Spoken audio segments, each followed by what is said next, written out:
নমস্কাৰ, জয় হিন্দ, জয় অসম। পুনৰবাৰ স্বাগতম জনাইছোঁ আপোনালোকক মোৰ চেনেলৰ অন্য এটা ভিডিঅ'লৈ। এই ভিডিঅ'টোত আলোচনা কৰিম অসম পুলিচৰ আণ্ডাৰত যিসমূহ ফৰেষ্ট ডিপাৰ্টমেণ্টৰ পদ মুকলি কৰি দিয়া হৈছিলে, লগতে APR যিসমূহ পদ মুকলি কৰি দিয়া হৈছিলে, ফায়াৰ এণ্ড ইমাৰ্জেঞ্চি ছাৰ্ভিচত যিসমূহ পদ মুকলি কৰি দিয়া হৈছিলে, সেই পদসমূহৰ আপোনালোকৰ এডুকেশ্যন কোৱালিফিকেশ্যন কিমান লাগিব, লগতে আপোনালোকৰ বয়সৰ সময়সীমা কিমান বিচাৰিছে, আৰু আপোনালোকৰ physical standard test, physical efficiency টেষ্টত আপোনালোকে কি অনুষ্ঠিত হ'ব, সম্পূৰ্ণ তথ্য এই ভিডিঅ'টোত আলোচনা কৰিম। চ' ভিডিঅ'টো শেষলৈকে চাব, অলপো স্কিপ নকৰাকৈ। যিহেতু বহুতে মোক কমেণ্ট কৰি সুধি আছিলে যে ফৰেষ্ট ডিপাৰ্টমেণ্টৰ ফালত যিসমূহ পদ মুকলি হৈছে, সেই পদসমূহৰ ফিজিকেল এফিচিয়েঞ্চি টেষ্টত কি হ'ব, মানে ৰানিং, লং জাম্প, লগতে আপোনালোকৰ চিন আপ হ'বনে নহয়, পুছ আপ হ'বনে নহয়, বহুতে মোক কমেণ্ট কৰি সুধি আছিলে। সেই সকলৰ কাৰণে ভিডিঅ'টো বনাইছোঁ, যিসকলে মোক কমেণ্ট কৰি সুধি আছিলে। যিহেতু তেওঁলোকক এটা ৰিপ্লাই দিবলৈ মোক বহুত সময় লাগিব, সেইবাবে তেওঁলোকৰ কাৰণে এটা ভিডিঅ' বনাই দিছোঁ। যদি ভিডিঅ'টো চাই ভাল পায় লাইক কৰিব, আৰু মোৰ চেনেলটোলৈ যদি প্ৰথমবাৰ কাৰণে আহিছে তেনেহ'লে চেনেলটো ছাবস্ক্ৰাইব কৰি কাষতে থকা বেল আইকনটো প্ৰেছ কৰি ৰাখিবলৈ নাপাহৰিব। যিহেতু ভিডিঅ'টো আৰম্ভ কৰাৰ আগতে মই আপোনালোকক জনাব বিচাৰিছোঁ যে অসম পুলিচৰ আণ্ডাৰত ফৰেষ্ট ডিপাৰ্টমেণ্টৰ ক'ত কিমানখিনি পদ মুকলি কৰি দিয়া হৈছিল। ইয়াতে আপোনালোকে দেখিবলৈ পাইছে ফৰেষ্ট ডিপাৰ্টমেণ্টৰ কাৰণে 211টা ফৰেষ্টাৰ গ্ৰেড 1ৰ পদ মুকলি কৰি দিছিলে, 504টা ফৰেষ্ট গাৰ্ডৰ পদ মুকলি কৰি দিয়া হৈছিলে, 74টা গেম ৱাটচাৰ পদ মুকলি কৰি দিয়া হৈছিলে, আৰু 405টা AFPF কনষ্টেবলৰ পদ মুকলি কৰি দিয়া হৈছিলে ইন ফৰেষ্ট ডিপাৰ্টমেণ্ট। মানে অসম পুলিচৰ আণ্ডাৰত ফৰেষ্ট ডিপাৰ্টমেণ্টৰ ইমানখিনি পদ মুকলি কৰি দিয়া হৈছিলে। লগতে ইয়াতে আপোনালোকৰ APRৰ পদ মুকলি কৰি দিয়া হৈছিলে, 642টা আপোনালোকৰ WO আৰু WT পদ মুকলি কৰি দিছিলে, এটা UB APRৰ কনষ্টেবলৰ পদ মুকলি কৰি দিছিলে, এটা চাব অফিচাৰ পদ মুকলি কৰি দিয়া হৈছিলে। লগতে 337টা পোষ্ট ফায়াৰমেন এণ্ড 41টা পোষ্ট ইমাৰ্জেঞ্চি ৰেস্কিউৰ ইন ফায়াৰ এণ্ড ইমাৰ্জেঞ্চি ছাৰ্ভিচত মুকলি কৰি দিয়া হৈছিলে, আৰু 733টা পদ মুকলি কৰি দিছিলে কনষ্টেবল গ্ৰেড 3 লেভেলৰ যিটো কনষ্টেবল হয় তাৰ কাৰণে আপোনাৰ 733টা পদ মুকলি কৰি দিয়া হৈছে। 11টা আপোনালোকৰ বেণ্ডমেনৰ পদ মুকলি কৰি দিয়া হৈছে, লগতে 2টা আপোনালোকৰ ৰেগুলাৰৰ পদ মুকলি কৰি দিয়া হৈছে। আৰু লগতে আপোনালোকৰ এতিয়া 4th গ্ৰেডৰ 10টা পদ মুকলি কৰি দিয়া হৈছে, যিটো আপোনালোকৰ বোটমেনৰ হয়, যিটো অসম পুলিচত 4th গ্ৰেডৰ কাৰণেও 10টা পদ মুকলি কৰি দিয়া হৈছিলে। ইয়াত আপোনালোকৰ চেলাৰীৰ ক্ষেত্ৰত ক'বলৈ গ'লে যিসমূহ গ্ৰেড 3 লেভেলৰ পদ হয়, সেই পদসমূহত আপোনালোকে 14,000 পৰা 17,000লৈকে চেলাৰীসমূহ লাভ কৰিব পাৰিব, আৰু যিসমূহ গ্ৰেড 4 লেভেলৰ যিটো 10টা পদ মুকলি কৰি দিছিলে, পদকেইটাত আপোনালোকে 12,000 পৰা 52,000লৈকে আপুনি চেলাৰীটো লাভ কৰিব পাৰিব। এই পদসমূহত যিটো আবেদন প্ৰচেছটো যিটো 22 জানুৱাৰী 2024 পৰা 22 ফেব্ৰুৱাৰী 2024লৈকে আবেদন কৰিব পাৰিব। যদিহে আপোনালোকে ইণ্টাৰেষ্টেড হয়, এলিজিবল হয়, আবেদন কৰিব বিচাৰে, ভিডিঅ' ডেছক্ৰিপশ্যনে মই আবেদনৰ লিংক দিম, তাতে গৈ আপোনালোকে আবেদনসমূহ কৰি ল'ব পাৰিব। যিহেতু সকলোৱে মোক সুধি আছিলে, বহুতে মোক কমেণ্ট কৰি সুধি আছিলে যে দাদা এই পদসমূহত ফিজিকেল এফিচিয়েঞ্চি টেষ্টটো কেনেধৰণৰ হ'ব। এই ভিডিঅ'তে মই ফিজিকেল এফিচিয়েঞ্চি টেষ্টটোৰ ওপৰতো মই আপোনালোকক জনাই দিম। প্ৰথমতে আপোনালোকক জনাই দিছোঁ যে এই পদটোত আপোনালোকৰ বয়সৰ সময়সীমা, এডুকেশ্যন কোৱালিফিকেশ্যননো কিমান বিচাৰিছে।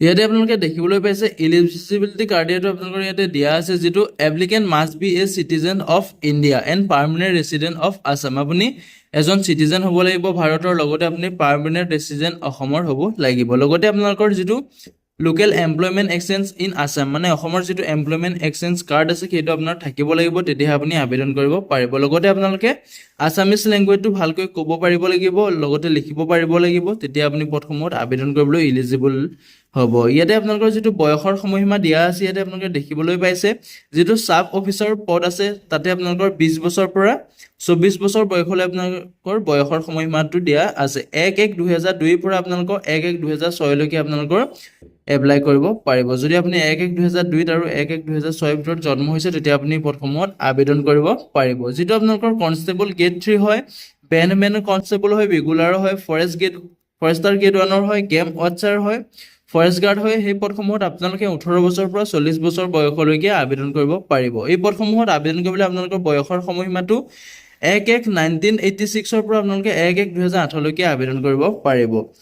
লগতে যিসমূহ AFPF কনষ্টেবল আছে, আছাম ফৰেষ্ট প্ৰটেকশ্যন ফৰ্চৰ যিটো কনষ্টেবল আছে, কনষ্টেবল লগতে APR যিখিনি ৱায়াৰলেছ অপাৰেটৰ আৰু ৱায়াৰলেছ টেকনিচিয়ানৰ আছে, কনষ্টেবল UB আছে, আৰু ফায়াৰমেন আৰু ইমাৰ্জেঞ্চি ৰেস্কিউৰ আছে, আৰু বোটমেনত যিসমূহে আবেদন কৰিব বিচাৰে তেওঁলোকৰ 18 বছৰৰ পৰা 25 বছৰ বয়সলৈকে আবেদন কৰিব পাৰিব। তেওঁলোকৰ বয়সটো 1/1/2024 পৰা তেওঁলোকৰ বয়সটো 1-1-2001 পৰা 1-1-2008 লৈকে আবেদন কৰিব পাৰিব। যিহেতু আপোনালোকে যদি প্ৰথমত আবেদন কৰিব বিচাৰে এজ ইলেকশ্যনসমূহ ল'ব পাৰিব।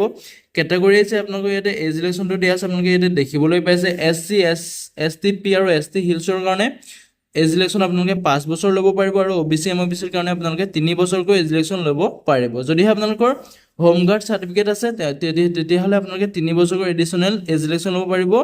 অনলি APR যিখিনি কনষ্টেবলৰ ওপৰত আছে তাতে আপুনি এই 3 বছৰটো এজ ইলেকশ্যন ল'ব পাৰিব যদি আপোনাৰ হোম গাৰ্ড চাৰ্টিফিকেট আছে।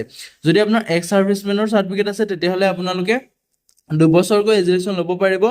Only for forester grade 1, forest guard, camp officer, constable grade 3, constable, bandsmen আৰু ৰেগুলাৰত আপোনালোকে 2 বছৰকৈ এডিশ্যনেল এজ ইলেকশ্যন ল'ব পাৰিব। ইয়াতে আপোনালোকৰ ফিজিকেল এফিচিয়েঞ্চি টেষ্টত আপোনালোকে ক'বলৈ গ'লে ইয়াতে আপোনালোকে যিহেতু দেখিবলৈ পাইছে যিটো ফিজিকেল এফিচিয়েঞ্চি টেষ্ট পাতিব তাতে আপোনালোকৰ 40 নম্বৰ মাৰ্ক থাকিব। মানে আপোনালোকৰ ইয়াতে ৰানিং আৰু লং জাম্পহে হ'ব। ইয়াত কোনো ধৰণৰ চিন আপ বা পুছ আপ নহয়। ইয়াতে আপোনালোকৰ অনলি ৰানিং আৰু লং জাম্প হ'ব। ইয়াতে পুৰুষৰ ক্ষেত্ৰত দিয়া আছে আপোনালোকৰ যিটো ৰানিং হ'ব সেইটো আপোনালোকৰ 3200 মিটাৰ ৰানিং হ'ব। লগতে আপোনালোকৰ সময়টো 14 মিনিট দিয়া থাকিব আৰু লং জাম্পটো আপোনালোকে মিনিমাম 335 চেণ্টিমিটাৰ আপোনালোকে মাৰিব লাগিব, তেতিয়াহে আপুনি কোৱালিফাই কৰিব পাৰিব। আপোনালোকক 3টা চান্স দিব। যদি আপুনি চিন ফল কৰে বা আপুনি 335 চেণ্টিমিটাৰ মাৰিব নোৱাৰে তেতিয়াহ'লে আপোনাৰ 3টা চান্স দিব। যদি আপুনি 3টা চান্সতো কোৱালিফাই কৰিব নোৱাৰে তেনেহ'লে আপুনি ফিজিকেল এফিচিয়েঞ্চি টেষ্টটো কোৱালিফাই কৰিব নোৱাৰিব।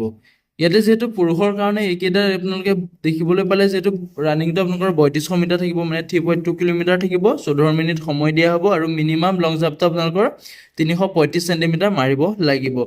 মহিলাৰ ক্ষেত্ৰত ক'বলৈ গ'লে আপোনালোকৰ যিটো ৰানিং আছে সেই ৰানিংটো আপোনালোকৰ 1600 মিটাৰ ৰানিং দিয়া হ'ব। লগতে আপোনালোকৰ 8 মিনিট সময় দিয়া হ'ব।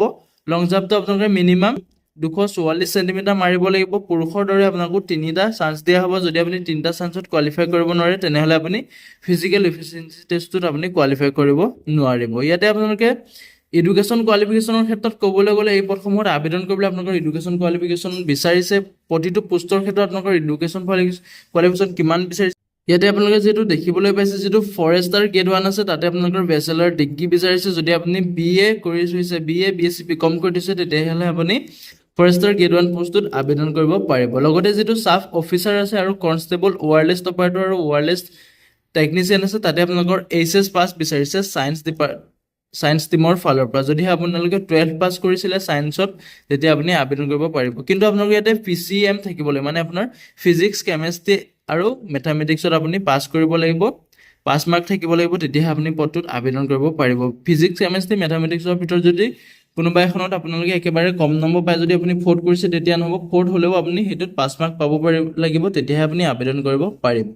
লগতে আপোনালোকৰ যিটো ফায়াৰমেন আৰু ইমাৰ্জেঞ্চি ৰেস্কিউ আছে তাতে আপোনালোকৰ HS চায়েন্স থাকিলেই হ'ব। আপোনালোকৰ যদি PCM নাথাকে তেতিয়াও আপোনালোকে আবেদন কৰিব পাৰিব। মানে যদি আপোনাৰ PCMৰ ক্ষেত্ৰত যদি আপোনালোকৰ ফিজিক্স, কেমেষ্ট্ৰিত থাকে, যদি মেথমেটিক্স নাথাকে তেতিয়াও আপুনি এই পদটোত আবেদন কৰিব পাৰিব। আৰু আপুনি পাছ কৰিলে ছায়েন্সৰ পৰা আপুনি পাছ কৰিলে এই পদটোত আবেদন কৰিব পাৰিব, যিটো ফায়াৰ এণ্ড ইমাৰ্জেঞ্চি ৰেস্কিউ হয়।